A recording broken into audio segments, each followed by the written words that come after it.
Bien, buenos días chicos. Es un gusto poder saludarlos nuevamente por este medio. Es una forma de poder seguir avanzando con los temas de la clase, puesto que esta es la última guía. Tal vez han sido un poco cargadas. No llegamos a cumplir los contenidos como tenían que ser, porque si no se las tendría que haber recargado mucho. Sin embargo, pues traté de darle las ideas centrales de cada uno de los temas y poder seguir avanzando esta misma línea el siguiente bimestre. En las guías anteriores pues vimos distintas etapas desde la colonia, la independencia, la fundación de la república, hasta llegar a el periodo de los 30 años, o los gobiernos conservadores, donde hablamos de Rafael Carrera. Bueno, durante el periodo de Rafael Carrera, pues Guatemala vivió una etapa en la que en ciertos sentidos o ciertos sectores pues hubieron muchos avances, pero en otros muchos un gran retraso. En ese momento la educación era solo para unos cuantos privilegiados. El ser ciudadano conllevaba únicamente los requisitos eran ser mayor de 21 años, haber estudiado alguna carrera o ya en la universidad y tener propiedades. Y si no cumplía con los tres requisitos, pues no era ciudadano como tal. Se le llamaba únicamente población en general, no un ciudadano. Al ser la separación entre población y ciudadano, quiere decir que el ciudadano sí tenía derechos, sí podía tener ciertos privilegios. Cambio, la población únicamente la tenían así como que por cumplimiento o solo para mano de obra, para trabajos forzados, etcétera, etcétera.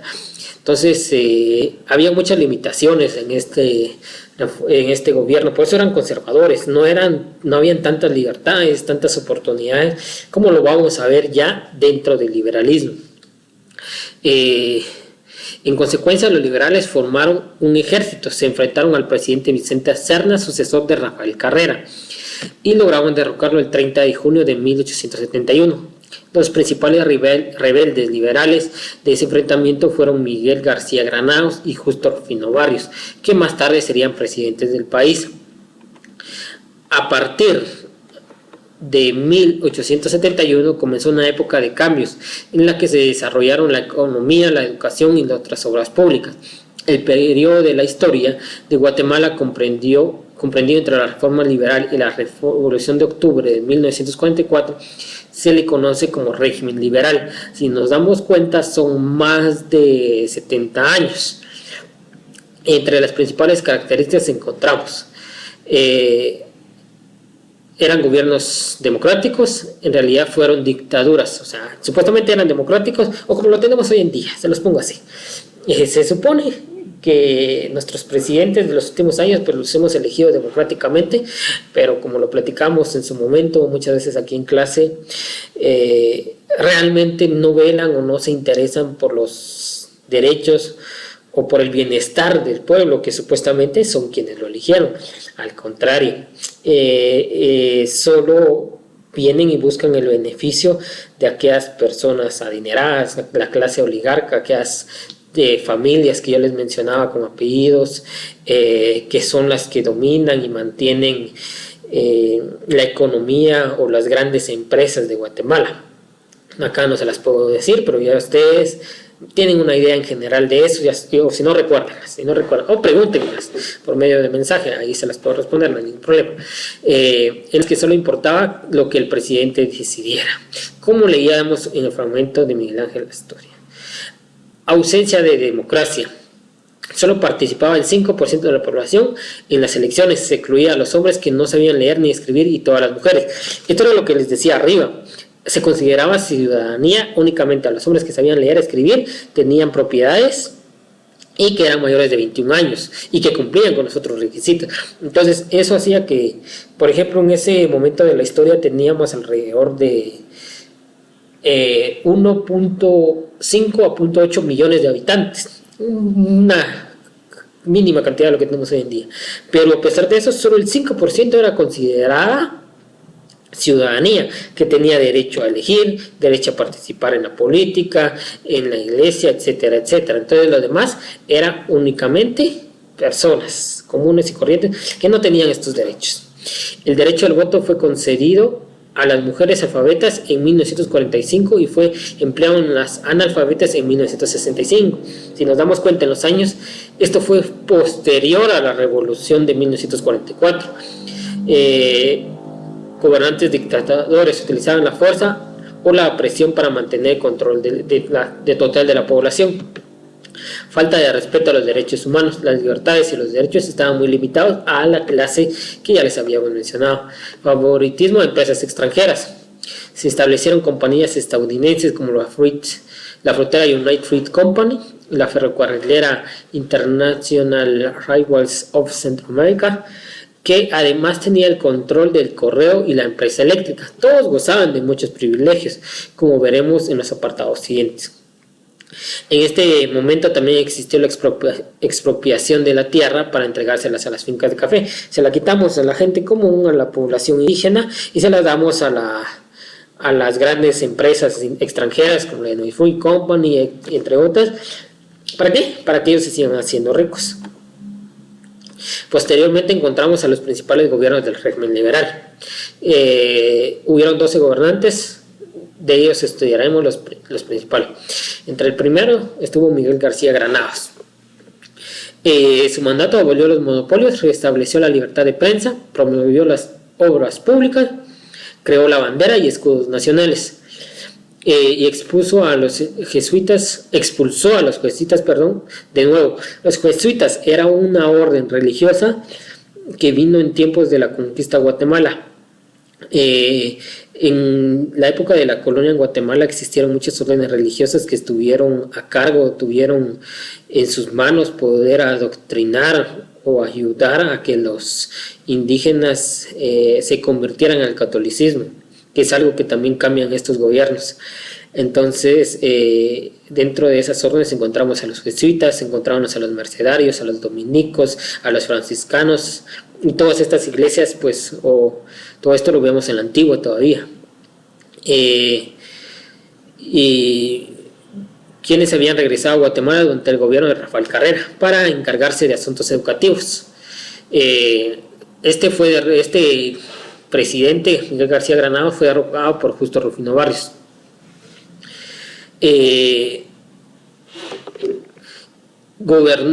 Después encontramos a Justo Rufino Barrios, gobernó de 1873 a 1885, fue conocido como el reformador, impulsó la industria y el cultivo del café para exportación, introdujo el ferrocarril, el teléfono y el telégrafo.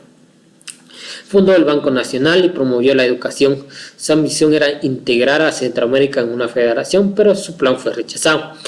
Este plan viene existiendo desde tiempos que ya vemos desde la independencia, se quiso, no se pudo. Vemos nuevamente que Justo Rufino quiso, otros gobiernos han querido no directamente hacerlo como tal, pero sí uniendo o quitando fronteras, uniendo economías, etcétera, etcétera. No lo han logrado. Barrios murió cuando trataba de invadir con sus tropas al pueblo salvadoreño en Chalchuapa en 1885. Algo de lo importante que no lo dice acá de Justo Rufino Barrios es de que en este gobierno se le expropian las tierras a la iglesia. Me imagino que todos han tenido, o al menos la mayoría ha tenido la oportunidad en su momento de ir a la Sexta Avenida. En la Sexta nosotros vemos en una esquina directamente hay una iglesia que se llama San Francisco y vemos el Palacio de la Policía, un edificio bastante bonito que se ve a simple vista. Otra referencia sería estar cerca del Parque Concordia, por si algún momento pueden verlo. Entonces ahí vemos bien cómo la mitad de ese terreno, de esa manzana, la mitad está en la iglesia y la mitad está en el Palacio de la Policía. Antes de Justo Rufino Barrios, todo ese terreno, toda esa manzana le pertenecía a la iglesia. Entonces viene Justo Rufino Barrios y dice, no, momento, demasiado territorio, demasiado poder tiene la iglesia, y empezó a quitarles esos territorios, estos pedazos de tierra, para tomarlos, como ya estaban construidos, ya estaban bonitos. Entonces dijo, no, esto me sirve a mí para algo más, me sirve a mí para ciertas instituciones del gobierno. Y así fue como empezó a quitarle poder a la iglesia. Y el paso siguiente fue, bueno, le abrió, o él fue el que abrió camino a que en Guatemala existieran otras religiones. Principalmente él abrió la puerta a los protestantes, hoy más conocidos como los evangélicos. Pues en este momento fue cuando se rompió la brecha o lo que ha marcado de que solo el catolicismo era la religión y se acabó. Entonces aquí ya tenemos una idea. También, entre otros de sus logros más importantes, tenemos que la educación era laica. Al decir laica quiere decir de que no se imponía ninguna religión. Anteriormente a esto, la educación, que era para pocos, como ya se los mencioné anteriormente, tenía una orientación en cuanto al catolicismo. Entonces él viene y dice, la educación es laica, pública y gratuita. Y ahí fue donde se comienza a tratar de llevar las escuelas públicas a cada rincón de Guatemala. Hoy en día pues no se ha logrado al 100%, y si las pocas que están pues tienen muchas deficiencias. Posteriormente encontramos el gobierno de Manuel Estrada Cabrera. Fue presidente de 1898 a 1920. Su gobierno fue una dictadura de 22 años. En su primer mandato actuó de acuerdo con la Constitución, luego reformó para asegurarse la reelección al final de cada periodo, lo que logró sucesivamente en 1904, 1910 y 1916. Si nos damos cuenta, en ese momento de la historia de Guatemala, los gobiernos o el periodo de gobierno era de 6 años y no de 4. La United Fruit Company se estableció durante su gobierno. En 1920 fue derrocado y encarcelado por hacer mal uso del dinero de la nación. Se le obligó a reintegrar lo que había malversado. Entonces ahí vemos, entre las consecuencias de las reformas liberales en Guatemala encontramos. Tuvo consecuencias importantes en la economía, en la sociedad y el trabajo. Se trató de gobiernos que impulsaron grandes cambios y reformas. Algunas de ellas, en lugar de crear igualdad, ampliaron la diferencia entre la población en lo económico, en el disfrute de derechos y en oportunidades de vida. En cuanto al desarrollo económico, se impulsó una economía mercantil basada en la exportación, cultivo del café y banano como productos de exportación, inicio de la inversión extranjera, establecimiento de instituciones bancarias, como ya lo habíamos visto con anterioridad. Y acá ya vienen ustedes directamente con una pequeña hoja de actividades. Posteriormente encontramos el gobierno de Jorge Ubico Castañeda. Gobernó de 1931 a 1944. Durante sus 13 años de gobierno dictatorial suprimió las libertades políticas e individuales. Apoyó a los cafetaleros y a la empresa frutera United Fruit Company. Además, estabilizó la economía nacional, y pagó la deuda externa. Fue derrocado por un movimiento cívico-militar con el que comenzó la Revolución de Octubre de 1944.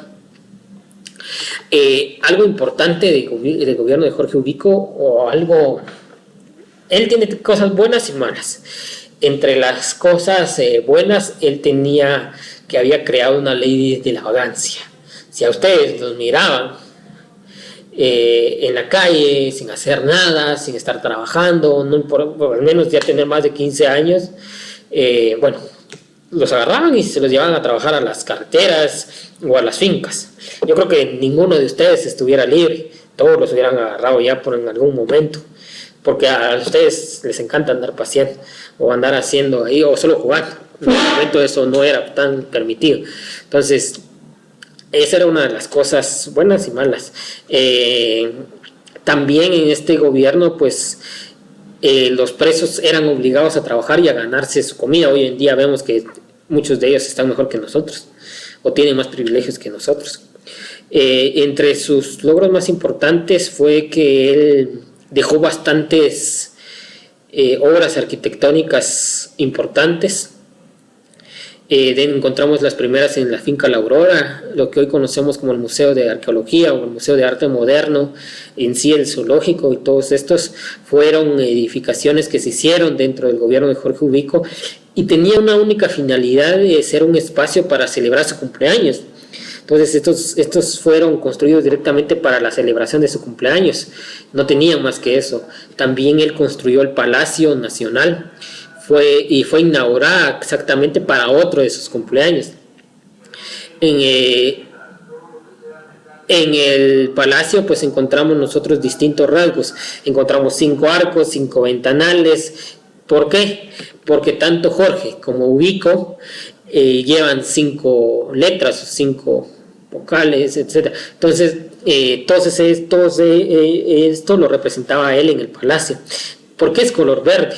Porque era el color que le gustaba a su esposa. Entonces, son características de los edificios que él les dio porque representaban algo para él.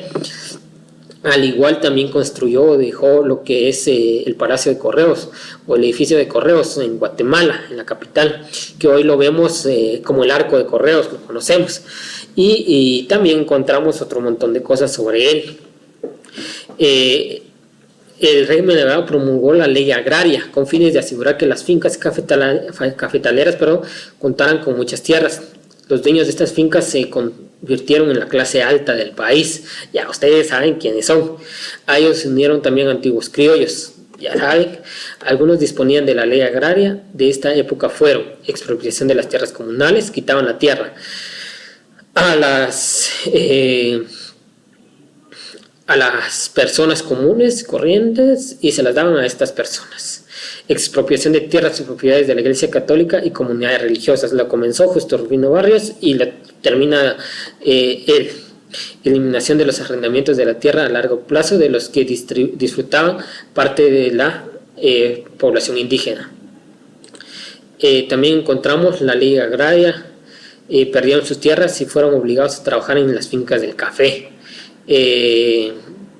Acá nosotros vamos a encontrar distintas leyes que fueron creadas dentro de estos gobiernos.